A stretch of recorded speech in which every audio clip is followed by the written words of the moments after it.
आपने ये कहावत तो जरूर सुनी होगी कि जब जागो तब सवेरा, और ये कहावत बिल्कुल सही है क्योंकि सक्सेस की कोई उम्र नहीं होती। जिस दिन या जिस भी उम्र में आपको ये रियलाइज हो गया कि आज तक आप जो करते आए हो गलत करते आए हो, आपने उसी दिन उसी समय ठान लिया कि अब तो मुझे अपने लाइफ में सक्सेसफुल बनना है तो बनना है। फिर भले ही उस समय आपकी उम्र चाहे जो भी हो, जिस दिन आपने खुद के लिए गोल डिसाइड कर लिया और उसी टाइम से आप अपने गोल पर काम करने लगते हो तो कुछ टाइम बाद आप जरूर से सक्सेस को अचीव कर सकते हैं। मायने ये नहीं रखता कि अभी तक आप क्या करते आ रहे थे या कर रहे थे, बल्कि मायने ये रखता है कि आप कल से क्या करेंगे। क्योंकि बहुत लोग इस चक्कर में फंसे होते हैं कि मेरी उम्र ही कितनी हुई है कि मैं सक्सेसफुल बनूं। अरे ये उम्र तो जिंदगी के मौज मजे लेने का है। अभी तो मेरे पास बहुत टाइम है सक्सेसफुल होने के लिए, मैं बाद में भी सक्सेसफुल बन सकता हूँ, अभी तो मेरे पास काफी टाइम है। और यही कल पे टालने की आदत कब आपको पतन की ओर ले जाएगी आपको ये पता भी नहीं चलता। और दूसरे लोग इस चक्कर में फंसे होते हैं कि अब तो मेरी उम्र निकल गई है, अब मैं क्या ही सक्सेसफुल बन सकता हूँ, मैंने अपने लाइफ में अब तक कुछ हासिल नहीं कर पाया तो अब क्या ही कर पाऊंगा,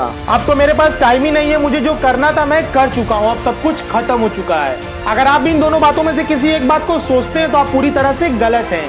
और इस बात को मैं ऐसे ही हवा में नहीं कह रहा हूँ, मेरे पास प्रूफ है। इसीलिए आज मैं आपको दो रियल लाइफ स्टोरी बताने वाला हूँ जो ये साबित कर देगा कि सक्सेस की कोई उम्र नहीं होती है। कहानी नंबर 1, 14 मई 1984 को न्यूयॉर्क में एक बच्चे का जन्म हुआ जिसे बचपन से ही कंप्यूटर का बहुत शौक था और इन्हें बेसिक प्रोग्रामिंग की ट्रेनिंग इनके पिता ने ही दी थी। 12 साल की छोटी सी उम्र में इस बंदे ने एक ऐसा सॉफ्टवेयर बनाया जो इनके पिता के क्लिनिक और इनके घर को आपस में कनेक्ट करता था। और जब ये बंदा हाई स्कूल में था तब इन्होंने इंटेलिजेंट मीडिया नाम की कंपनी को ज्वाइन कर लिया और वहां पर वो मीडिया प्लेयर बनाने का काम कर रहे थे। इसके बाद इन्होंने 2002 में हार्वर्ड यूनिवर्सिटी को ज्वाइन किया जहां पर वो साइकोलॉजी और कंप्यूटर साइंस की पढ़ाई पढ़ रहे थे। कॉलेज में एडमिशन के टाइम से ही उनकी रेपुटेशन एक अच्छे प्रोग्रामर के तौर पर थी। एक बार तो इन्होंने 2003 में फेसमैश नाम की एक वेबसाइट बनाई थी जो एक फन वेबसाइट थी जिसमें कॉलेज के स्टूडेंट्स के फोटोज को ब्यूटी के बेस पर वोट किया जाता था। और वेबसाइट के लिए जितने भी स्टूडेंट के फोटोज थे वो सब इन्होंने हार्वर्ड की वेबसाइट से हैक किए थे।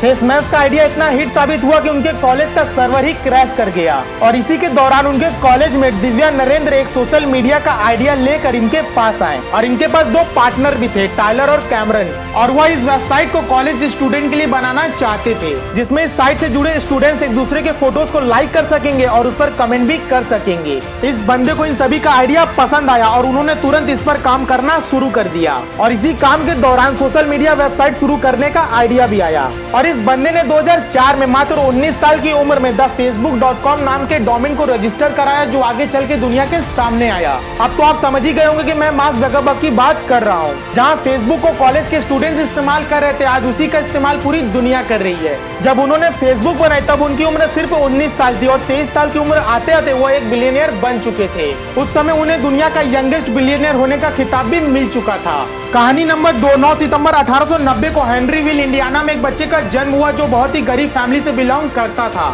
जब ये 5 साल के हुए तब इनके पिता की मृत्यु हो गई जिसकी वजह से इन्हें काफी मुसीबतों का सामना करना पड़ा। यहाँ तक कि पैसों की कमी के चलते 7th क्लास में ही उनको अपनी पढ़ाई छोड़नी पड़ी और छोटी सी उम्र में नौकरी करने जाना पड़ा। 15 साल की उम्र में बस कंडक्टर की जॉब किया, 16 साल की उम्र में आर्मी ज्वाइन किया। इसके बाद एक लोहार के हेल्पर के तौर पर काम करने लगे और उन्होंने रेलवे के पार्ट्स को साफ करने की नौकरी की। उसी दौरान वो लॉ की पढ़ाई भी कर रहे थे जिसके बाद उन्हें लॉयर के काम में भी सक्सेस नहीं मिली। कभी सेल्समैन की जॉब की तो कभी स्ट्रीम बोट चलाया, कभी इंश्योरेंस बेचने का काम किया, ऐसे ही बदल बदल कर काम करते रहे। यहाँ तक कि 40 की उम्र आते आते जिंदगी नौकरों की तरह बीत रही थी। इसके बाद इन्होंने अपना एक रेस्टोरेंट खोला जहाँ पर वो आने जाने वाले ट्रक ड्राइवरों को अपने सीक्रेट रेसिपी से बने हुए फ्राई चिकन को सर्व करते थे और लोगों को उनके हाथ का बना हुआ चिकन बहुत पसंद आने लगा। और 1950 में इनका रेस्टोरेंट बंद होने के कगार पर आ चुका था लेकिन इन्होंने हार नहीं माना और अपने रेसिपी पर पूरा भरोसा किया।